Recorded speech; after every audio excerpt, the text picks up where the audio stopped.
Kepa Anabitarte bizitza bat herriari eskainia liburua plazaratu du berriki Eneko Bidegain kazetari, irakasle eta idazle baionarrak. Elako buruzagioiaren urratsak jarraituz, 20. mendeko Euskal Herriko historian murgilduko gaitu Bidegainek. Arratsaldeon ikusentzuleo, jarraian murgilduko gara ere liburu horretan, baina lehenik atzoko mugazgendiko 3. jardunaldiek eman zuten aletuko dugu, bertan izan baititugu Nerea Olaso eta Jurre Bidegain lankideak. Ongi etorri.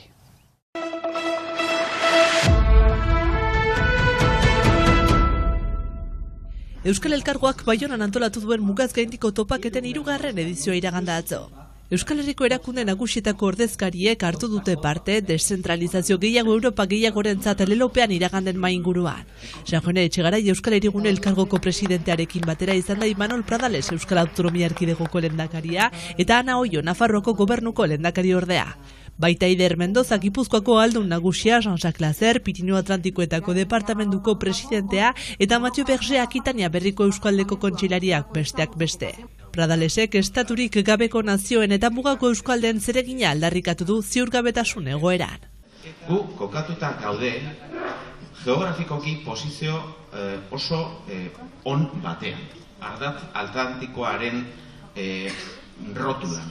Eta guk badauzkagu ekosistema industrial bat, zientzia teknologiaren ingurukoa, landa eremukoa, badauzkagu bitartekoak eta badauzkagu aukera paregabeak momentu honetan Europan ematen ari diren eztabaidetan markatzeko posizio bat eta lobby lan bat egiteko eta beraz lortzeko baita juridikoki beharko nituzkeen tresna berri.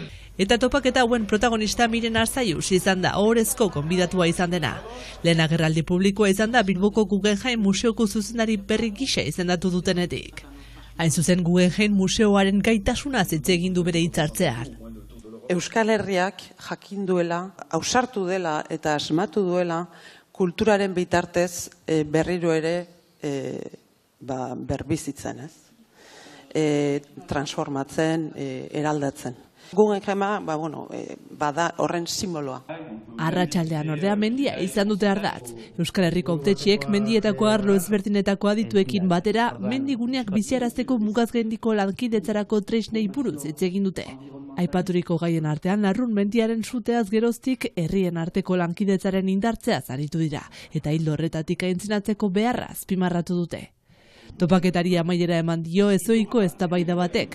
Hain zuzen lehen aldiz Iruña, Donostia, Bilbo eta Baionako alkateak Gasteizko alkate ordearekin batera mahai inguruan elkartu dira besten ereduaz hitz egiteko. Eragilek eta soziologo batek Euskal Herriko jaiak gizarteari nola egokitu behar zaizkion gaiari buruz hausnartu dute. Hiriburuetako ordezkariek besten ereduaz hausnartzeaz gain gaur egun dituzten kezkak ere mahai gainean ezarri dituzte, horien artean herritarren segurtasuna. Segurtasun hori bermatzeko jende pilaketak kontrolatu behar direla uste du Sanjone Etxegarai Baionako auzapezak. Hain zuzen, segurtasuna bermatzeko 2018tik Baionako jaietan ezarritako ordainketa sistemaz luzaz hitz egin dute politikariek. Iruñak aukera hori planteatzen duen galdeturik, begirune haundiz eta interes haundiz ikusten dugu bai Baionan, baita gainerako euskal hiriburuetan ere nola kudeatzen diren jaiak. Momentuz ez du inork proposatu eta alkate honek ez du hori ez da ere proposatuko. Gasteiz eta Donostia ere ikuspuntu berekoak dira. Eta nik uste hemen ados gaude da guk horredakorik egitea ez ditzateke da posible edo alkate izateari utziko genioke da hurrengo egunean. Gure kasuan eta gure errealitatean hori gaur egunera bat ezinezkoa da planteatzea. Segurtasunari lotuta alkaten erronka nagusiena indarkeria sexistari aurre egitea dela nabarmendu dute. Eta jarraitu behar du alde horretatik nahi dugulako emakumeak segurua sentitu behar direla egun guztietan, baina kasu honetan geure aste nagusian. Ordezkariek argi utzi dute jaien aurrean arazo berdintsuak dituztela eta lankidetzarako borondatea dagoela.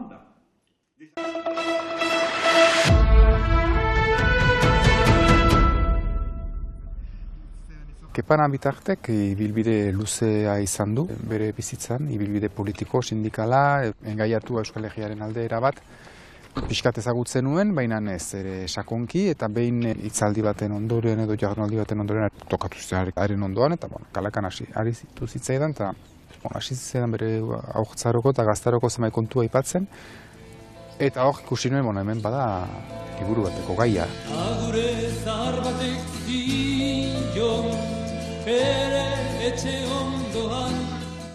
Ikusi nuen pertsona baten bitartez, bazela modua kontatzeko Euskal Herriaren azken mendeko historia politikoa, eta orduan ariketa polita irutzen zitzaidan kontatzea norbaiten bizitzaren bitartez Euskal Herriaren historia hori. Kepa Ana Bitarte bizitza bat herriari eskainia liburua plazaratu du berriki Eneko Bidegain kazetari, irakasle eta idazle baionarrak Pamiela argitaletxearen eskutik.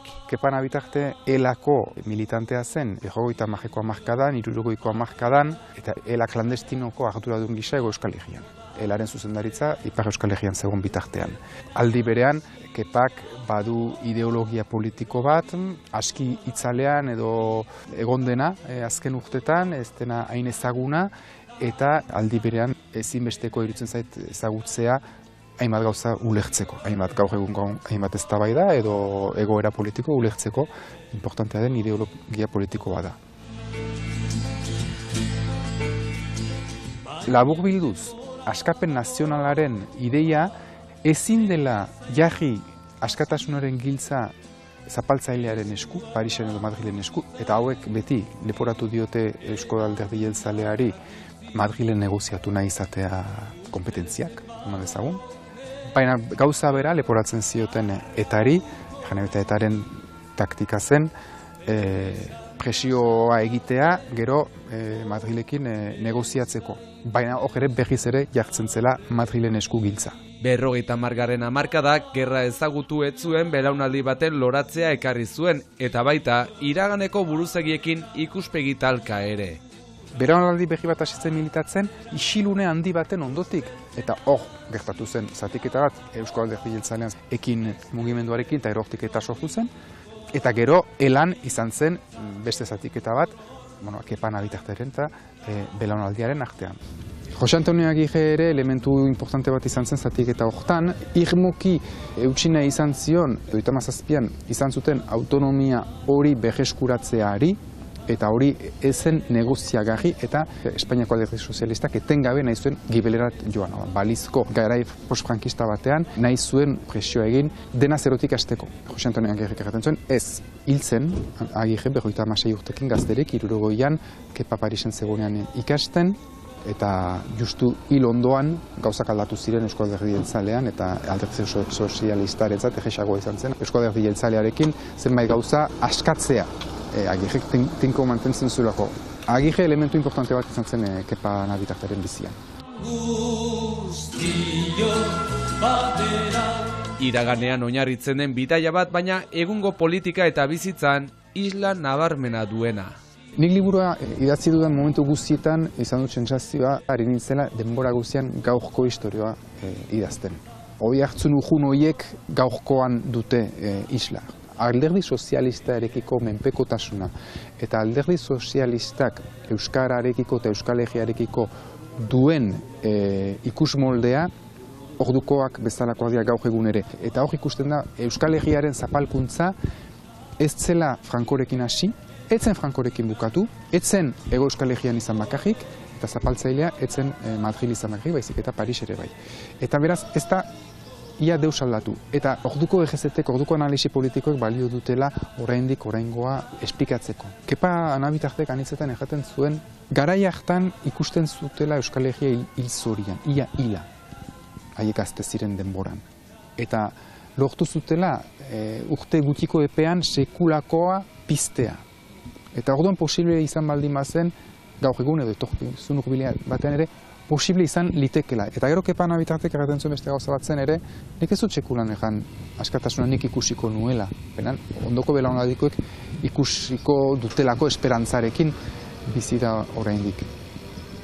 Eta gaur bertan arratsaldeko 7:00 Tolosan, heldu den asteko asteartean Iruñan, eta hurrengo aste eta hilabetetan Euskal Herrian gaindi izango duzue Bidegainekin batera honetan guztian sakontzeko parada bere liburu aurkezpenetan, eta baita noski liburua irakurriz. Ikusentzuleo Katzo Baionan iragan diren mugazgaindiko topaketetan Bilaka konpainiak eskinitako ikusgarriaren irudiekin agurtuko dugu gaurko saioa. Bihar arte!